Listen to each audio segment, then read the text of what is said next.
indirectly watching two older ladies scurry across the empty street as wispy, powdery rain filled the air. Damien Jones sat on a bench, unsure of what life would be like for him now and how much would he really want to experience it anyway. The ladies, sensing his gaze, stopped briefly and glanced back toward him, peering over their slightly oversized wraps of scarves, noting the grim, emotionless look across his face. A face that was supposed to be 35 but had aged a decade in a matter of days. His reddened, sore eyes followed them and widened slightly to acknowledge their stare. Of course, they immediately averted their gaze awkwardly, looking nervously instead to the darkening skies that seemed to spur them into activity, and, hurriedly, they entered their nearby home. The front garden of their house was filled with dead, limp pampas grass and patches of yellowed lawn. Nothing grew here anymore. No one tended to the small pleasures the way they once had. Even the copse of trees at the top end of the road seemed barren all year round. The fine drizzle clung to Damien's thick, grisly stubble, the minuscule droplets making his beard look even more gray than it already was. In his hand he tightly held a toy car. A metallic sky-blue American muscle car with an oversized spoiler and the word speed written in red and yellow italics on the bonnet. As Damien continually rubbed his thumb across the car with absent-minded repetition, the word had cracked and faded, and in places even the metal had begun to show through. The pad of his thumb now sore and red and almost smooth. This small car, no longer a child's toy but a totem of loss. The sky darkened prematurely above the town as the constant fog of fine, misty rain, whipped into swirling eddies by the wind, continued. The streetlights buzzed and flickered on intermittently, within seconds sending their sickly glow into every recess of the neighborhood except, seemingly, between the black trees up the street, casting the whole town in an ugly, nicotine yellow hue. But Damien didn't move. He didn't go home or to a friend's house. Even if the pub still opened around here after dark, he wouldn't have gone to one. Everyone knew his business just as he had known the others before, and, undoubtedly, everyone would know the misfortune of the next lost soul. Though the townspeople would all feel dutiful sorrow for them, they would all feel a greater sense of relief. Relief that it wasn't their turn when the siren called. From the warmth of his home office, an upstairs box room illuminated only by a low watt bulb and a desk lamp, Fletcher Reese listened to music on his wireless headphones and watched Damien sit in the rain under leaden skies and felt a swell of sadness ball up inside of him. Sadness for Damien, sitting on that bench a few dozen yards up the street, hunched over looking at something in his hand. Sadness for the town and the blight that had befallen it. Most of all, sadness for himself. Trapped here, at the mercy of the siren and the phantom of Harry Fogg. Fletcher remembered the days when Harry was just a story.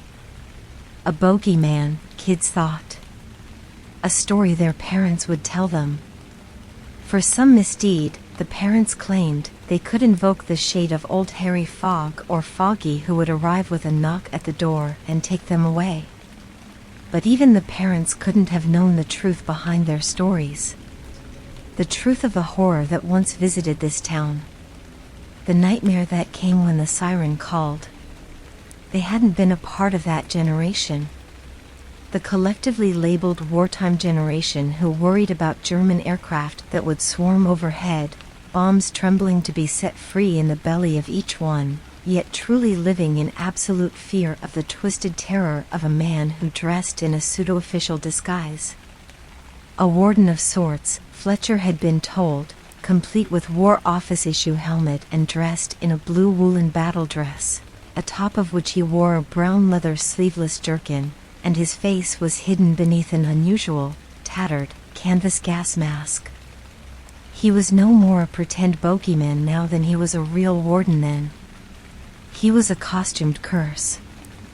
Fletcher continued to stare out of the window through tired eyes whilst the soft music took the edge from his shattered nerves. He knew Damien from school, or at least as well as anyone knew him.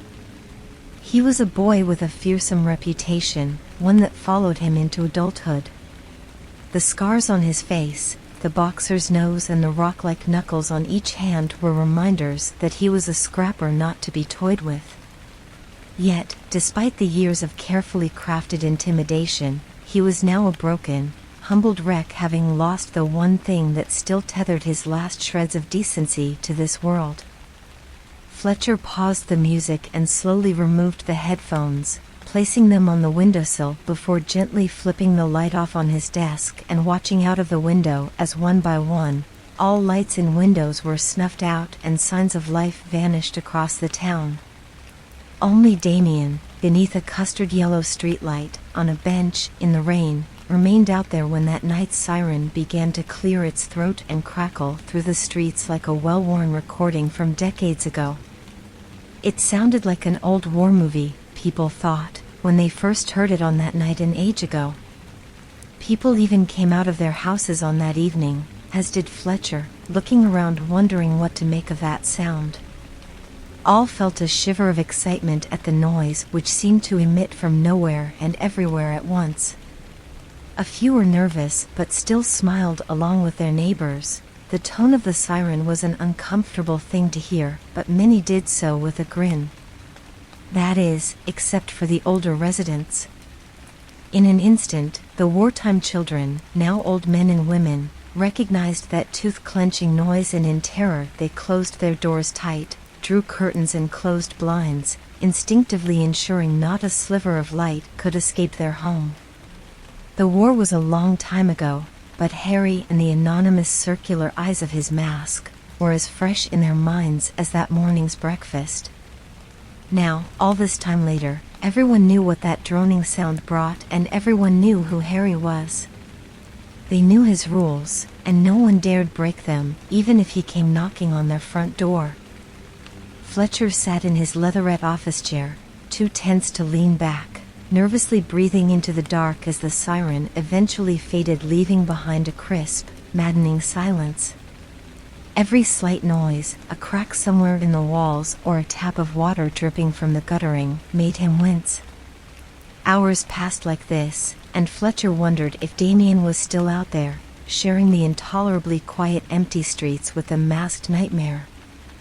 But he wouldn't dare look and risk breaking the rules. Fletcher wasn't sure how long he had sat, near statue-like, in the dark, but his ears suddenly found a sound to adjust to. A familiar metallic clink. His mind ran through everything that made a metallic sound in his life, from cutlery to falling coins to the gate latch. At the front of his home, his short, wooden gate had a latch that made a distinctive clink as it opened and closed. Now, was it closing? Did the wind push it closed? Is that what he was hearing? Or did it just open? If it opened, that meant someone had just...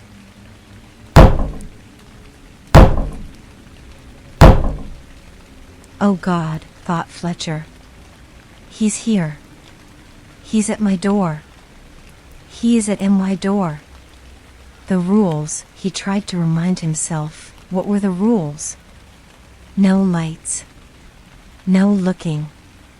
No noise. What had he done? His trembling body wouldn't move, but his eyes darted around the room whilst his mind scanned desperately anything he could remember around the house. He had closed the curtains, rigorously taping them closed in most cases, and he had locked the windows.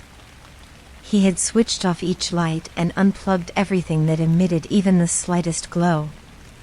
Even if it had so much as a digital timer, it was off and left off.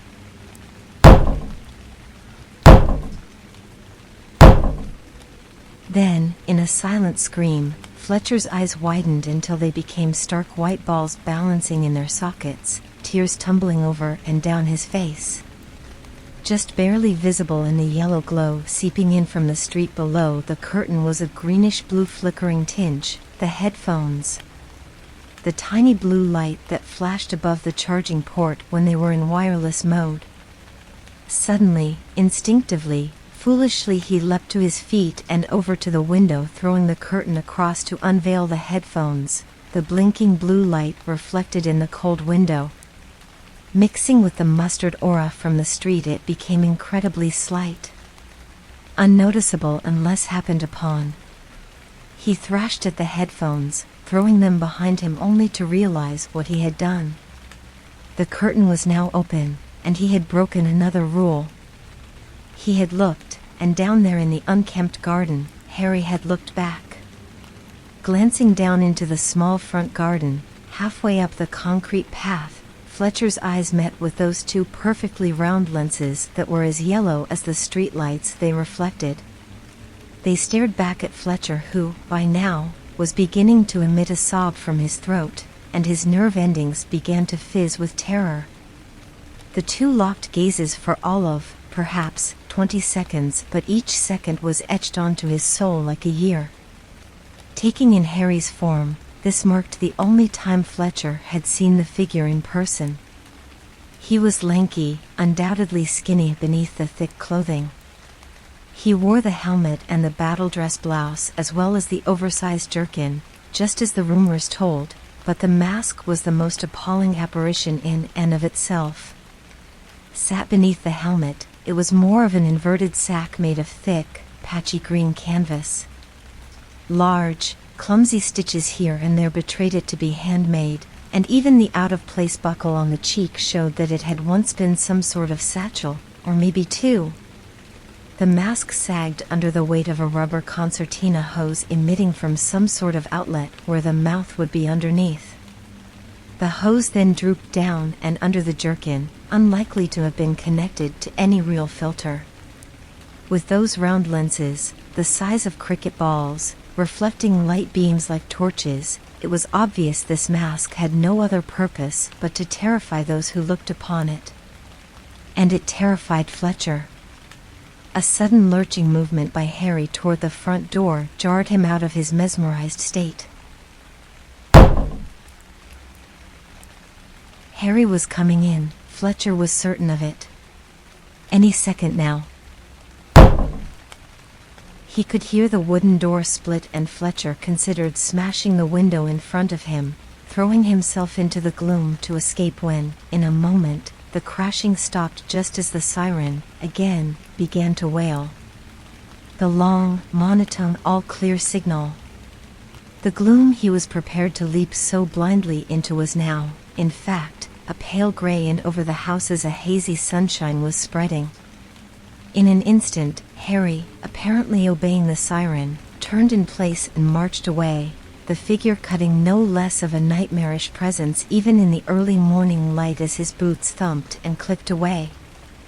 As his mind raced and his vision blurred, the knots in Fletcher's stomach remained tight and his jaw chattered, his teeth tapping an uneven rhythm. The next sign of movement out there barely registered with him at first as he tried to control the trembling in his every fiber.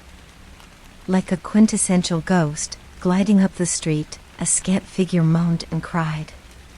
She was a lady whose age, Fletcher eventually guessed, would have been in her mid-80s, perhaps older. Her thin, snow-white hair had partly escaped a ponytail and fluttered in the breeze.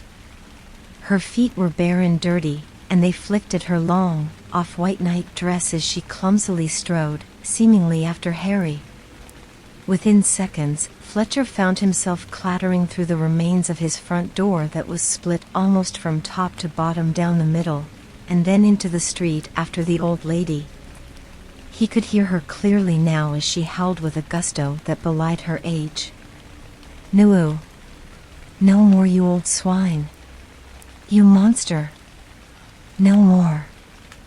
She suddenly stopped, as did Fletcher a moment later, at the sight of Damien, and she pulled her hands in close to her chest. The man's cold husk now keeled over onto its knees. The mouth was as black as if he had gargled soot, and the eye sockets were vacant and as colorless as charcoal. His brow was frozen into an exaggerated ruffle, giving him a tortured, fixed expression. One hand was open in front of him, and each finger was twisted at the knuckle into unnatural angles like the gnarled branches of a tree, as though his clenched fist were wrenched open with immense violence. Fletcher vaguely recalled that he had seen something in Damien's hand the night before, but whatever it may have been was now gone, and losing it seemed to have been the final torture the man would ever experience. "Oh," sobbed the woman meekly, Fletcher now catching her up. "Oh, that poor man." Her voice was just a whimper, but still loud enough to hear. "That poor man." She began to cry, and her knees trembled and buckled beneath her. Though still dazed himself, Fletcher instinctively stepped forward and caught her securely. She was almost weightless, thin and cold. She smelled musty, but with a hint of sweet tobacco. For the first time she seemed to notice him and smiled as her wide blue eyes investigated his face. "Oh, you've seen him, haven't you?" But, she paused, her smile fading, looking suddenly confused. "He didn't take from you. Where do you live?" Fletcher spoke softly, ignoring her comments though not entirely understanding what she meant, as his heart continued to race from his all-too-recent encounter with Fog. She continued to stare into his eyes with a confused, sorrowful expression, her thin lips quivering. It took a moment for him to notice her hand pointing back down the road. Nodding, he lifted her up carefully into his arms, feeling every shifting bone beneath her thin skin and the even thinner nightdress, and then followed the direction in which she pointed. Arriving at the home of the old woman, nothing appeared out of the norm, at least for a town where the norm had become a perpetual season of madness. Her garden was thick with matted, muddy grass, and here and there potholes had been dug by foxes and filled with sludge. "It's open," the lady sighed in Fletcher's arms. "It's always open." Fletcher almost reacted with shock at the idea of someone in this forsaken place leaving their home unlocked. However, he was so beyond emotional outbursts right there and then, so he let her words pass him by, pressing the toe of his shoe against the door and feeling it open with a click, easily and smoothly. Inside, he could smell that same comforting musk of sweet tobacco. The door opened immediately into the lounge, and the room was warm and filled with daylight, which streamed through the windows, forming luminescent bars of gray through the dust that hung in the air. Gently setting the woman down on an armchair pre-prepared with a bottle of water on a small end table along with 2 brown bottles of expired medicine, she winced a little as her frail body settled into the supportive horseshoe of cushions that she had built around her over time. Eventually she opened her eyes and smiled, looking at her young companion. "Emily," she said. Fletcher raised his eyebrows before understanding. "Fletcher," he replied. "It's a pleasure to meet you." He wasn't offering hollow platitudes at this point. It occurred to him that he hadn't spoken to another person in weeks. Even then it was a glancing interaction with Mr. Abbasi, who opened his little shop occasionally, offering a scant range of canned goods, stale tobacco products, coloring books, and even water purification tablets, but little else. He didn't offer scintillating conversation for any price. Not even a friendly demeanor. So, it really was a pleasure to meet and converse with Emily. "Please," she smiled weakly, gesturing toward the couch. Gladly, Fletcher accepted the invitation to sit and rest his body, which felt like it was weighed down by concrete. He had endured an explosive rush of fear and adrenaline unlike any in his life, and now the energy inside of him was sapping away. He collapsed without even a hint of grace, onto the soft, gray sofa. Emily looked across at him and chuckled. "A well-earned rest, Fletcher," she smiled. "I don't weigh so much, do I?" He returned an unconvincing laugh and shook his head. "I don't think I've ever felt this drained," he replied. "Oh, he will do that to you, that old demon. Takes the life right out of you." The familiarity of Emily's statement caught Fletcher's attention. "Have you seen him? Were you here in the war?" She rolled her eyes and gasped. Oh yes. I've seen him and I was certainly here during the war. What happened? Back then, how did it start? I can't say how it started, but I remember the whole town felt different when he began his rounds. She paused, not noticing Fletcher tilt his head at the term rounds. Gathering herself and looking down at her crossed thumbs, in between which was a well-worn handkerchief, she went on. I remember the sirens at first. As children we laughed and played at the excitement, and everyone would rush into shelters or get under tables and beds. She stifled a smile. All of the grown-ups feared the Germans, all that way up in the sky, not really knowing the one they should have feared was a man that lived amongst us. So, Harry Fogg lived in this town, said Fletcher, now bolt upright in his seat. He had never considered that the figure in the mask was once just another local. Yes, nodded Emily, oh yes. He lived here a long time. Never bothered anyone at first, and no one ever bothered him. So, what happened? Why? Did he change? Interrupted Emily. She shrugged. Who knows? The war brought something out in him, perhaps. It brought something out in a lot of the old men in town. She noticed the quizzical look on his face, and so by way of an explanation added, the old men who had seen the First War. Just like him. But they didn't go out and kill innocent people, did they? Fletcher erupted, unaware of the condescending and confronting tone in his voice or the effect it had on Emily and the pained wince in her expression.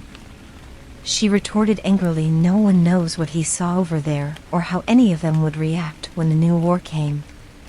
When it came to their homes. To their town. Noticing the annoyance in her voice, Fletcher, though still unhappy with her apparent attempts at defending the creature that brought such misery to so many, backed down. Nodding, he broke eye contact and sighed. Emily too eased up but continued. The sirens, those awful sirens, they meant the war was over our heads. The war came to us now. To him.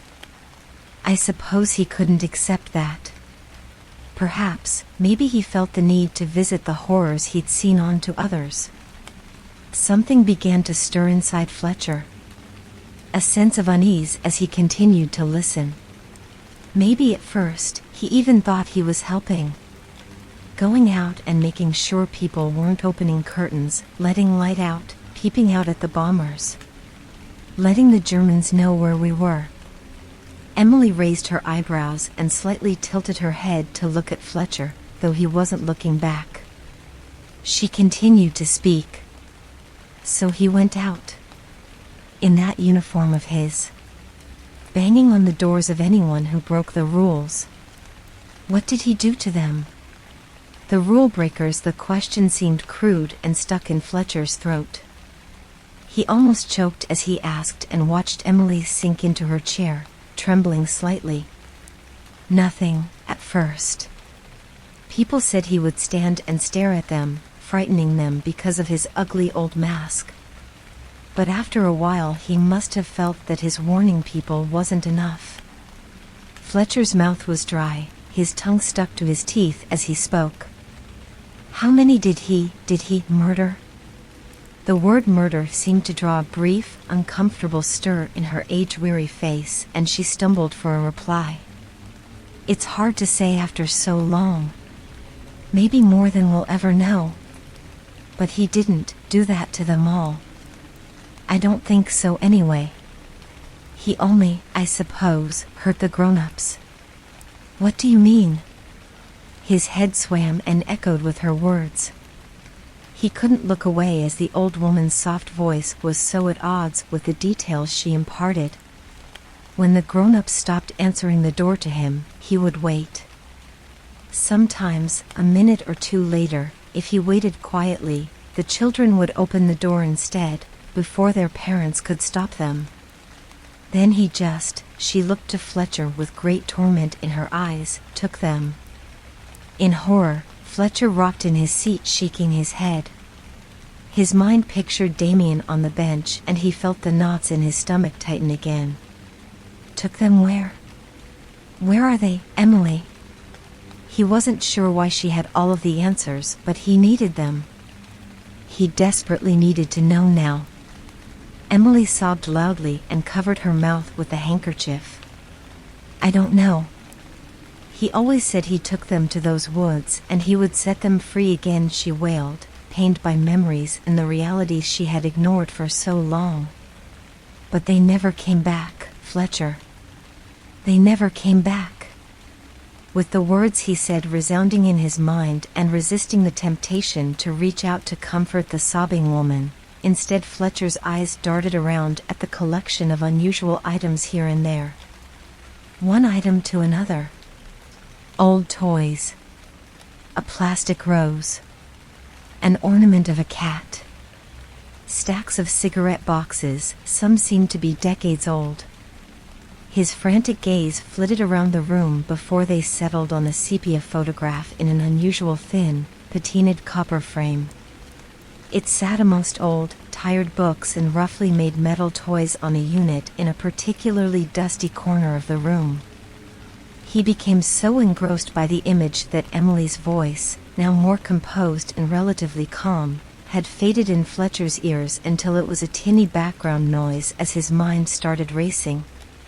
He made it himself, you know. That warden uniform. He was good like that. Making things with his hands. She seemed lost in a memory that instilled some long-dormant feeling of faint pride. The curiously unsettling photograph was a portrait of a family stood straight and rigid. In front stood an unsmiling young girl wearing a long ribbon in her long, fair hair and an equally expressionless woman in a long dark dress with a wide, white collar. With them was a tall, gaunt-looking soldier. His face appeared lost beneath a blemish on the film. He loosely rested a hand on the shoulder of the little girl. Mend and make do, they would say. He was a soldier from a lost generation. He took his old uniform. A soldier from the First World War. He dyed it blue. He painted that old helmet white. A tall, imposing artilleryman. And, for good measure, he threw on his old. The soldier wore a tattered, sleeveless leather jerkin. Somewhere, out of sight down a dark hallway behind a half-closed door, the back door of the house clicked open and the sound of heavy boots briefly filled the air. We stopped him in the end, Fletcher. For a while, Mother and I did the unthinkable, but we stopped him. The back door then clicked again as it closed. Fletcher knew someone else was now in the house, and he craned his neck to peer into the darkness of the hall corridor, through the narrow opening in the doorway. But then, those awful sirens came back. For whatever reason, after so long, those bloody sirens came back. The sound of the boots started again. And so did he.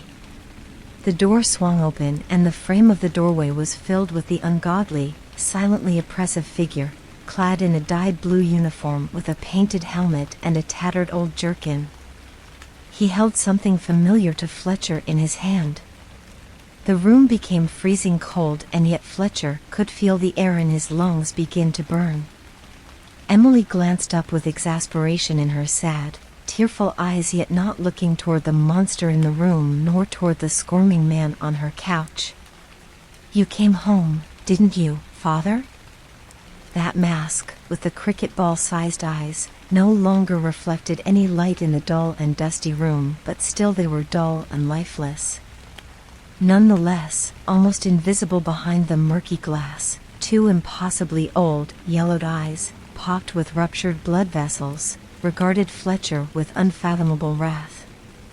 Those eyes had beheld a great cataclysm of industrialist barbarism carried out on an impossibly enormous scale.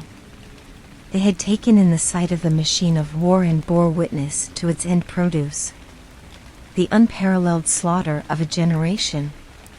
And now, reflected back, was the black look of an inhuman, eternally scarred, enraged devil. But Fletcher didn't see the dreadful eyes that stared at him now. Instead, his entire existence was overcome as the excruciating burn in his lungs became like fire and the searing heat began to seep out of his swelling, blistered throat, drying and cracking his teeth like glass. His eyeballs too started sizzling, cooking in their sockets before one then another ruptured with the intense heat. He gargled in pain, but the sound was stifled and brief. The charred holes left behind emitted thin columns of black smoke. "Whoever released you from hell," wept Emily Fogg, "may they forever rot in your place."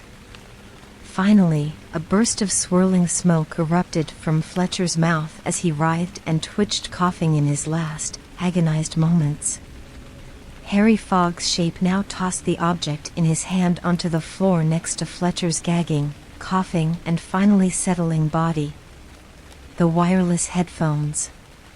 Another collected trophy.